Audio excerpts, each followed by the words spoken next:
Hello friends, स्वागत है आपका आपके अपने चैनल डेंसिटी एकेडमी में। अगर आप बिहार एसआई मेंस या 66वीं बीपीएससी प्री का एग्जाम देने जा रहे हैं तो ये वीडियो आपके लिए है। इस वीडियो को देखकर आप अपने तैयारी का आकलन कर सकते हैं। इस वीडियो में मैंने स्वतंत्रता संग्राम से संबंधित प्रश्नों को शामिल किया है। आने वाले वीडियो में बाकी सभी टॉपिक से संबंधित क्वेश्चन और उसका आंसर विवरण सहित आपके साथ साझा करूंगा। अगर आपका कोई सुझाव है तो कमेंट बॉक्स में जरूर बताएं। आपका प्रत्येक सुझाव का स्वागत है। तो चलिए स्टार्ट करते हैं क्वेश्चन नंबर 1 से। क्वेश्चन नंबर 1 में है, निम्न में से कौन सा ईस्ट इंडिया कंपनी के सिपाहियों को विद्रोही बनाने का कारण नहीं था? विद्रोही बनाने का कारण नहीं था यहाँ पे पूछा गया है। तो इसके ऑप्शंस को देख लेते हैं। ऑप्शंस में है ईसाई धर्म फैलाने के लिए कंपनी के अधिकारियों का प्रयास, दूसरा है जहाजों पर यात्रा करने के लिए सिपाहियों का आदेश, भत्ते की रोकथाम, और लास्ट ऑप्शन है अधिकारियों की अक्षमता। तो इसका आंसर हो जाएगा ऑप्शन नंबर डी, अधिकारियों की अक्षमता। ये जो एक कारण है ये विद्रोही बनाने का कारण नहीं था। बाकी जो तीन ऑप्शन है ए, बी और सी, तीनों सिपाहियों को विद्रोही बनाने का कारण था। 1857 के विद्रोह के कारणों में ईस्ट इंडिया कंपनी के अधिकारियों की अक्षमता नहीं थी, बल्कि उनकी धार्मिक राजनीतिक नीतियां और भारतीयों के साथ भेदभाव प्रमुख कारण था। तत्कालिक कारण जो था वो धार्मिक था। सैनिकों को गाय और सुअर की चर्बी लगे कारतूस को दांत से खींचना पड़ता था, जिससे हिंदू और मुस्लिम दोनों समुदाय के लोग आहत थे। क्वेश्चन नंबर 2 है, नील विद्रोह किसके बारे में था? इसका ऑप्शन है रैयत नील की खेती नहीं करना चाह रहे थे पर जबरदस्ती करवाई जा रही थी। उसके बाद ऑप्शन बी में है रैयत नील की खेती करना चाहते थे पर उन्हें जबरदस्ती रोका जा रहा था। उसके बाद ऑप्शन सी में है रैयत नील की खेती नहीं करना चाहते थे पर उनसे एक अमान्य मूल्य पर जबरदस्ती करवाई जा रही थी। और ऑप्शन डी में है नीले रंग के झंडे वाला एक विद्रोही आंदोलन था। तो इसका आंसर हो जाएगा ऑप्शन नंबर सी, रैयत नील की खेती नहीं करना चाहते थे पर उनसे एक अमान्य मूल्य पर जबरदस्ती करवाई जा रही थी। नील विद्रोह सबसे पहले बंगाल में हुआ था। 1859 से 61 में शुरू हुआ था। इस विद्रोह का कारण किसानों द्वारा जबरदस्ती अमान्य मूल्य पर, मनमाने मूल्य पर नील की खेती कराई जाती थी। किसानों को अपनी भूमि के 3/20 भाग पर अनिवार्य रूप से नील की खेती करनी पड़ती थी। 3/20 भाग का मतलब है कि अगर आपके पास किसी किसान के पास अगर 20 कट्ठा जमीन है तो उसमें से 3 कट्ठे पे नील की खेती अनिवार्य रूप से करनी पड़ती। इसी संबंध में 1917 में महात्मा गांधी ने चंपारण सत्याग्रह किया था। उसी को कहते हैं, उसी सत्याग्रह आंदोलन को कहा जाता है नील विद्रोह। अब चलते हैं नेक्स्ट क्वेश्चन की तरफ। नेक्स्ट क्वेश्चन है क्वेश्चन नंबर 3। क्वेश्चन नंबर 3 है, नीचे दिए गए विकल्पों में से राष्ट्रवादी समाचार पत्रों द हिंदू, केसरी, बंगाली, हिंदुस्तानी, सुधारक के संपादकों के नामों का सही संयोजन बताइए। तो इन सभी समाचार पत्रों के संपादक के नाम को बताना है सीरियली वाइज। द हिंदू समाचार पत्र के संपादक थे सुब्रमण्यम अय्यर। केसरी के थे बाल गंगाधर तिलक। उसके बाद बंगाली समाचार पत्र के जो संपादक थे उनका नाम था सुरेंद्रनाथ बनर्जी। हिंदुस्तानी संपादक थे, हिंदुस्तानी समाचार पत्र के संपादक गंगा प्रसाद वर्मा। और सुधारक के थे गोपाल कृष्ण गोखले। तो इस तरह से इसका आंसर हो जाएगा ऑप्शन ए। क्वेश्चन नंबर 4 में पूछा गया है, बाल गंगाधर तिलक लोकमान्य तिलक के नाम से जाने जाने लगे जब वे एक लोकप्रिय शिक्षक बने। उन्होंने एक लोकप्रिय अखबार की शुरुआत की। ऑप्शन सी में है सरकार ने उन्हें रैंड मर्डर केस में अभियुक्त बनाया। और ऑप्शन डी में है उन्होंने शिवाजी और गणपति उत्सव शुरू किया था। तो इसका आंसर हो जाएगा ऑप्शन नंबर सी, सरकार ने जब उन्हें रैंड मर्डर केस में अभियुक्त बनाया था उसके बाद वे बाल गंगाधर तिलक लोकमान्य तिलक के नाम से जाने जाने लगे थे। 1897 ईस्वी में 1897 में रैंड एमहर्स्ट की हत्या हो गई थी। क्वेश्चन नंबर 5 में है, सरकार के विरोध में असेंबली में बम फेंकने के समय भगत सिंह की आयु क्या थी? ऑप्शन है 21 वर्ष, ऑप्शन बी में है 21 वर्ष से थोड़ा ज्यादा, ऑप्शन सी है 25 वर्ष और ऑप्शन डी है 25 वर्ष से थोड़ा ज्यादा। तो इसका आंसर क्या होगा? इसका आंसर होगा ऑप्शन नंबर बी, 21 वर्ष से थोड़ा ज्यादा। भगत सिंह का जन्म 28 सितंबर 1907 को हुआ था। उन्होंने सरकार के विरोध में असेंबली में सेफ्टी बिल के विरोध में 8 अप्रैल 1929 को बम फेंका था। जिस समय भगत सिंह की आयु 21 वर्ष 6 महीने और 10 दिन की थी, उनके साथ बटुकेश्वर दत्त भी थे। तो यहाँ पे उनकी उम्र कितनी थी? 21 वर्ष 6 महीने और 10 दिन, मतलब 21 वर्ष से थोड़ा सा ज्यादा था। नेक्स्ट क्वेश्चन है, मॉन्टेग्यू चेम्सफोर्ड की रिपोर्ट ऑप्शन में है भारतीय स्वतंत्रता अधिनियम 1947 का आधार बनी, ऑप्शन बी है भारतीय परिषद अधिनियम 1909 का आधार बनी, ऑप्शन सी में है भारतीय सरकार अधिनियम 1919 का आधार बनी और ऑप्शन डी में है भारत सरकार अधिनियम 1925 का आधार बनी। तो इसका आंसर हो जाएगा ऑप्शन नंबर, भारतीय सरकार अधिनियम 1919 की आधार बनी थी। मॉन्टेग्यू घोषणा भारतीय सरकार अधिनियम 1919 का आधार बनी। इस घोषणा को उदारवादियों ने भारत का मैग्ना कार्टा की संज्ञा दी थी। भारत का मैग्ना कार्टा की संज्ञा दी थी किसने? उदारवादियों ने। और तिलक ने इस घोषणा को सूर्य विहीन उषा काल कहा था। 1919 के अधिनियम द्वारा प्रांतों में द्वैध शासन प्रणाली लागू हुई और पहली बार लोक सेवा आयोग की स्थापना का प्रावधान किया गया था। नेक्स्ट क्वेश्चन है question number 7। Congress socialist party की पहली बैठक हुई थी, कहां पे हुई थी पहली बैठक? दिल्ली में, नासिक में, पटना में, लाहौर में। तो सबसे पहले हमें ये जानना चाहिए कि कांग्रेस सोशलिस्ट पार्टी की स्थापना हुई कब थी। तो कांग्रेस सोशलिस्ट पार्टी की स्थापना 17 मई 1934 को हुई थी। 17 मई 1934 को हुई थी और इसकी स्थापना जयप्रकाश नारायण ने की थी और इसके अध्यक्ष, कांग्रेस सोशलिस्ट पार्टी के अध्यक्ष बने थे आचार्य नरेंद्र देव और सचिव थे जयप्रकाश नारायण। जयप्रकाश नारायण के साथ आचार्य नरेंद्र देव, मीनू मसानी और अशोक मेहता ने मिलकर कांग्रेस समाजवादी पार्टी या कांग्रेस सोशलिस्ट पार्टी की स्थापना की थी। कहां पे की थी? तो बंबई में की थी। कब की थी? 17 मई 1934 को की थी बंबई में। और प्रथम अधिवेशन, यहाँ पे पूछा गया है कि पहली बैठक या फिर प्रथम अधिवेशन कहाँ हुई थी? तो वो हुई थी पटना में।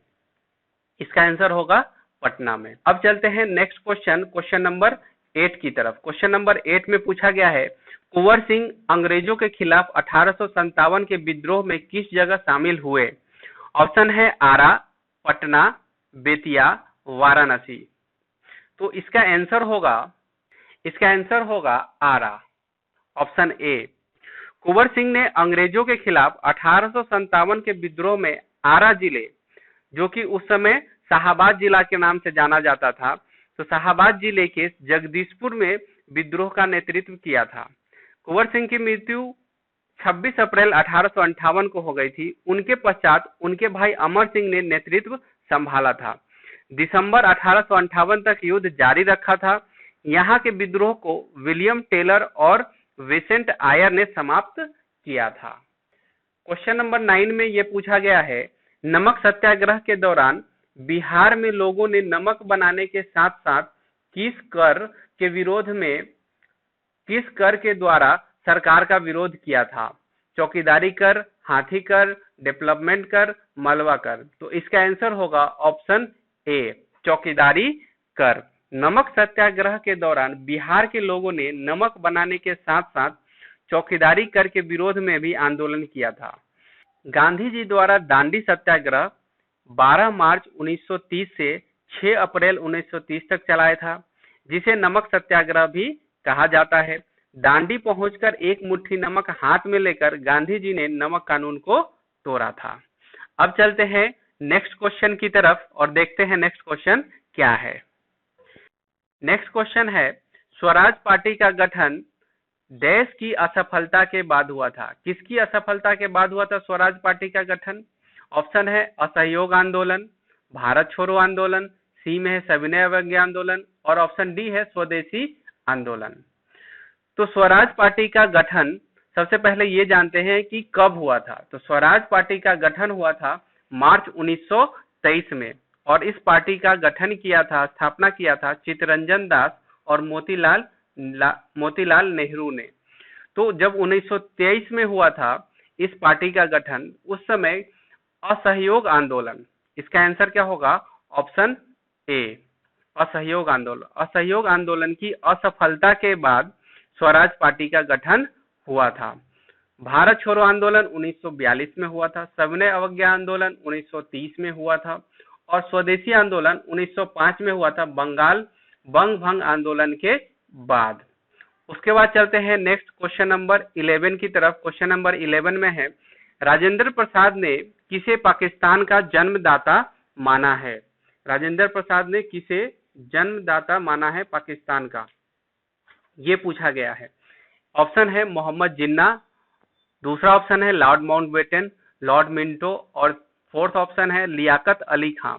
तो इसका सही आंसर होगा option number C, Lord Minto.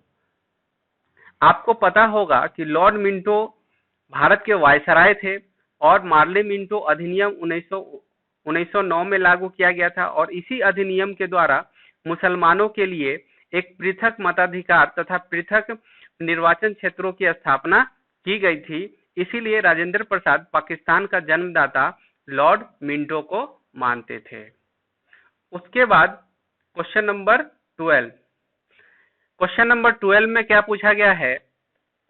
वर्ष 1906 में मिंटो से शिमला में मिले मुसलमानों के शिष्टमंडल ने प्रार्थना की थी। किस चीज की प्रार्थना की थी? ऑप्शन में है मुसलमानों के लिए पृथक निर्वाचन वर्ग की, संयुक्त निर्वाचन वर्ग की, उसके बाद है हिंदुओं को अधिक प्रतिनिधित्व देने के लिए, उसके बाद है मुसलमानों को मनोनय द्वारा विशेष प्रतिनिधित्व देने के लिए। तो इसका आंसर हो जाएगा ऑप्शन नंबर ए, मुसलमानों के लिए पृथक निर्वाचन वर्ग की। क्वेश्चन नंबर 13 में है, अंग्रेजों द्वारा भारतीयों को वर्ष 1947 में सत्ता हस्तांतरित किए जाने के समय कांग्रेस अध्यक्ष कौन था? तो उस समय कांग्रेस अध्यक्ष कौन थे 1947 में, जब भारत आजाद हो रहा था, जब अंग्रेज भारत को सत्ता हस्तांतरित कर रहे थे, उस समय कांग्रेस अध्यक्ष कौन थे? तो ऑप्शन है जवाहरलाल नेहरू, राजेंद्र प्रसाद, अबुल कलाम आजाद, जेबी कृपलानी। तो इसका आंसर हो जाएगा ऑप्शन नंबर डी, जेबी कृपलानी। नेक्स्ट क्वेश्चन है क्वेश्चन नंबर 14। वर्ष 1942 के आंदोलन में डॉक्टर राजेंद्र प्रसाद को किस जेल में रखा गया था? Bankipur jail, Hazaribagh jail, camp jail और भागलपुर जेल। तो इसका आंसर हो जाएगा option number A, Bankipur jail में। 1942 का आंदोलन 8 से 9 अगस्त 1942 से आरंभ होना था, लेकिन 9 अगस्त को सूर्योदय के पहले ही गांधी जी, नेहरू, पटेल, मौलाना आजाद, सरोजिनी नायडू आदि को गिरफ्तार कर लिया गया। गांधी जी को कस्तूरबा गांधी और सरोजिनी नायडू के साथ आगा खां पैलेस में रखा गया था। जवाहरलाल नेहरू को अल्मोड़ा जेल में, राजेंद्र प्रसाद को बांकीपुर जेल में और जयप्रकाश नारायण को हजारीबाग जेल में रखा गया था। तो इस क्वेश्चन का आंसर क्या होगा? बांकीपुर जेल में राजेंद्र प्रसाद को रखा गया था। ठीक है, अब बढ़ते हैं क्वेश्चन नंबर 15 है, गांधी इरविन समझौते के हस्ताक्षरित होने में किसने महत्वपूर्ण भूमिका निभाई थी? तो इसका आंसर होगा ऑप्शन नंबर सी, तेज बहादुर सप्रू ने। नेक्स्ट क्वेश्चन है क्वेश्चन नंबर 16। राष्ट्रीय आंदोलन में निम्न में से किसको नरम दलीय के तौर पर नहीं जाना जाता है? ऑप्शन है बाल गंगाधर तिलक, दादा भाई नौरोजी, एमजी रानाडे और गोपाल कृष्ण गोखले। तो इसका आंसर होगा ऑप्शन नंबर ए, बाल गंगाधर तिलक को नरम दलीय के तौर पर नहीं जाना जाता है। बाकी जो भी ये तीनों हैं, इन सबको नरम दलीय के तौर पर जाना जाता है। Question number 17। जनरल डायर की किसने गोली मारकर हत्या की? ऑप्शन है खुदीराम बोस, भगत सिंह, मदन लाल ढींगरा और उधम सिंह। तो इसका सही आंसर होगा option number D, Udham Singh. 13 मार्च 1940 को लंदन में पंजाब के सुनाम नामक स्थान के सरदार उधम सिंह ने पंजाब के भूतपूर्व लेफ्टिनेंट गवर्नर डायर की गोली मारकर हत्या कर दी थी। क्वेश्चन नंबर 18 है, बंगाल विभाजन की घोषणा की गई। बंगाल विभाजन की घोषणा कब की गई थी? तो ऑप्शन है 19 जुलाई 1905 में, 7 अगस्त 1905 में, 15 अगस्त 1905 में, 16 अक्टूबर 1905 में। तो इसका सही आंसर होगा ऑप्शन नंबर ए, 19 जुलाई 1905 में बंगाल विभाजन की घोषणा की गई थी। और ये जो बंगाल विभाजन था प्रभावी हुआ था 16 अक्टूबर 1905 से प्रभावी हुआ था। 19 जुलाई को घोषणा की गई थी और प्रभावी हुआ था 16 अक्टूबर से। इसके बाद है क्वेश्चन नंबर 19, भारतीय राष्ट्रीय कांग्रेस ने किस गोलमेज सम्मेलन में भाग लिया?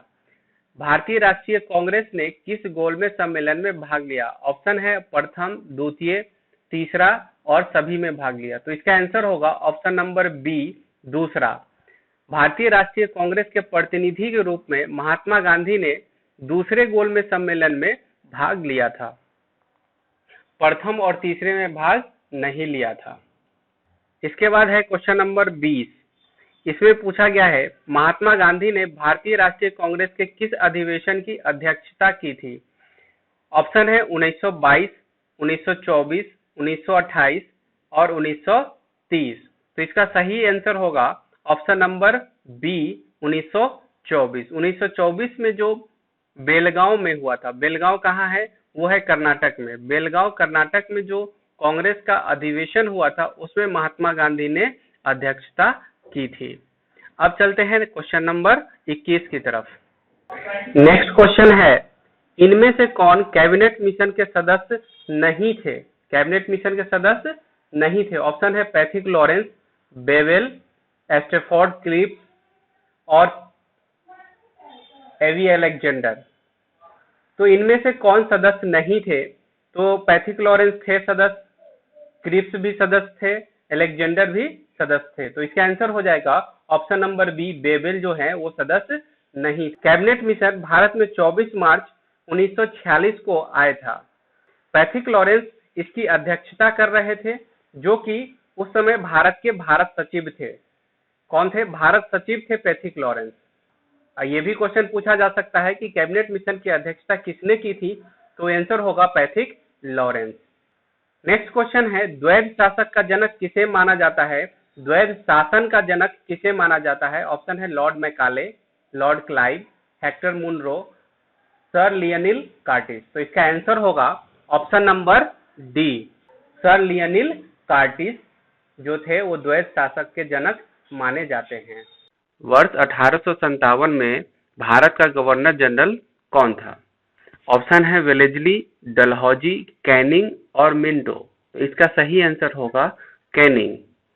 वर्ष 1857 में भारत का गवर्नर जनरल कैनिंग था। और अगर उस समय पूछा जाए कि वर्ष 1857 के समय इंग्लैंड के प्रधानमंत्री कौन थे, तो इसका आंसर होगा बिस्कॉट पाल्मस्टन। और उस समय ब्रिटेन की महारानी थी विक्टोरिया। तो यहाँ से 3 क्वेश्चंस बनते हैं इस तरह के। 1857 के गवर्नर जनरल कैनिंग, उस समय इंग्लैंड के प्रधानमंत्री बिस्कॉट पाल्मस्टन और ब्रिटेन की महारानी विक्टोरिया थी। चलते हैं नेक्स्ट क्वेश्चन की तरफ। नेक्स्ट क्वेश्चन है 24, गांधी इरविन समझौता कब हुआ था? तो गांधी इरविन समझौता कब हुआ था? इसका ऑप्शन दिया गया है 12 नवंबर 1930, 5 मार्च 1931, 4 जनवरी 1932 और 16 अगस्त 1932 में। तो गांधी इरविन समझौता जो हुआ था वो 5 मार्च 1931 को हुआ था। इस समझौता को दिल्ली समझौता भी कहा जाता है। इस समझौता के लिए M.R. जयकर, तेज बहादुर सप्रू और श्रीनिवास शास्त्री के प्रयासों से गांधी इरविन समझौता हुआ था। इस समझौता के अंतर्गत सविनय अवज्ञा आंदोलन स्थगित कर दिया गया, भारतीयों को नमक बनाने का अधिकार मिला और गांधी जी ने दूसरे गोलमेज सम्मेलन में भाग लेने का फैसला किया था। नेक्स्ट क्वेश्चन है, मुजफ्फरपुर में किंग्स फोर्ट की हत्या का प्रयास कब किया गया? मुजफ्फरपुर में किंग्स फोर्ट की हत्या का प्रयास कब किया गया? ऑप्शन है 20 अप्रैल 1908, 30 अप्रैल 1908, 30 मार्च 1908 और फोर्थ नंबर है 11 अगस्त 1908। तो इसका सही आंसर होगा ऑप्शन नंबर बी, 30 अप्रैल 1908 को। क्या हुआ था कि प्रफुल्ल चाकी और खुद्दीराम बोस ने 30 अप्रैल 1908 ईस्वी को मुजफ्फरपुर के जज किंग्सफोर्ड की हत्या का प्रयत्न किया था, लेकिन गलती से बम जो है कैनेडी की गाड़ी पर गिरा दिया गया, जिससे 2 महिलाओं की मृत्यु हो गई थी। चाकी ने आत्महत्या कर ली थी और खुद्दीराम बोस को लगभग 18 वर्ष की अवस्था में 11 अगस्त 1908 को फांसी दे दी गई थी। नेक्स्ट क्वेश्चन की तरफ बढ़ते हैं हम लोग। नेक्स्ट क्वेश्चन है 26, भारत छोड़ो आंदोलन कब प्रारंभ हुआ था? तो भारत छोड़ो आंदोलन कब प्रारंभ हुआ था? इसका ऑप्शन है 9 अगस्त 1942, 10 अगस्त 1942, 15 अगस्त 1942 और 16 अगस्त 1942। तो इसका सही आंसर होगा 9 अगस्त 1942 को। 9 अगस्त को सूर्योदय के पहले ही गांधी जी, नेहरू, पटेल, मौलाना आजाद, सरोजिनी नायडू आदि को गिरफ्तार कर लिया गया। गांधी जी को कस्तूरबा गांधी और सरोजिनी नायडू के साथ आगा खां पैलेस में रखा गया। जवाहरलाल नेहरू को अल्मोड़ा जेल में, राजेंद्र प्रसाद को बांकीपुर जेल में और जयप्रकाश नारायण को हजारीबाग जेल में रखा गया था। तो इसका सही आंसर क्या है? 9 अगस्त 1942 को भारत छोड़ो आंदोलन हुआ था। उसके बाद है क्वेश्चन नंबर 27, प्रथम भारतीय जिन्होंने स्वाधीन भारत में गवर्नर जनरल का पदभार ग्रहण किया। ऑप्शन है जमनालाल बजाज, सी राजगोपालाचारी, राजेंद्र प्रसाद, M.A. अंसारी। तो इसका सही आंसर होगा सी राजगोपालाचारी। क्वेश्चन नंबर 28, भारतीय राष्ट्रीय कांग्रेस के दूसरे अधिवेशन की अध्यक्षता किसने की थी? ऑप्शन है गणेश अगरकर, सुरेंद्रनाथ बनर्जी, दादा भाई नौरोजी और फिरोज शाह मेहता। तो इसका सही आंसर होगा option number C, option number C, Dadabhai Naoroji ने कांग्रेस के दूसरे अधिवेशन की अध्यक्षता की थी। भारतीय राष्ट्रीय कांग्रेस की स्थापना 1885 को हुई थी, जिसमें पहले अधिवेशन की अध्यक्षता W.C. बनर्जी ने की थी, जिसमें 72 प्रतिनिधियों ने भाग लिया था। जो पहला अधिवेशन था वो बंबई में हुआ था। और ये जो क्वेश्चन है, भारतीय राष्ट्रीय कांग्रेस के दूसरे अधिवेशन की अध्यक्षता किसने की थी? तो ये दादा भाई नौरोजी ने की थी 1886 ईस्वी में, और ये दूसरा अधिवेशन कलकत्ता में हुआ था। इसके बाद है क्वेश्चन नंबर 29, भगत सिंह, राजगुरु तथा सुखदेव को फांसी दी गई थी। मार्च, ऑप्शन है 1911, 1931, 1932। तो इसका सही आंसर होगा ऑप्शन नंबर सी, 1931 को। 23 मार्च 1931 को भगत सिंह, राजगुरु और सुखदेव को फांसी दी गई थी। क्वेश्चन नंबर 30, आजादी के बाद भाषा के आधार पर भारत के राज्यों का पुनर्गठन किस वर्ष में हुआ? ऑप्शन है 1947, 1951, 1956, 2000। तो इसका सही आंसर है 1956। उम्मीद करता हूं आपको ये सेशन अच्छा लगा होगा। इस वीडियो में इतना ही। अगले वीडियो में हम लोग बात करेंगे कुछ और क्वेश्चंस की और उसके डिटेल डिस्क्रिप्शन की। तो इस वीडियो को लाइक कीजिए, शेयर कीजिए और हमारे चैनल को सब्सक्राइब कीजिए, ताकि इस तरह का नोटिफिकेशन, इस तरह का वीडियो जब भी हमारे चैनल पे आए तो आपको उसका नोटिफिकेशन मिल जाए। Thank you.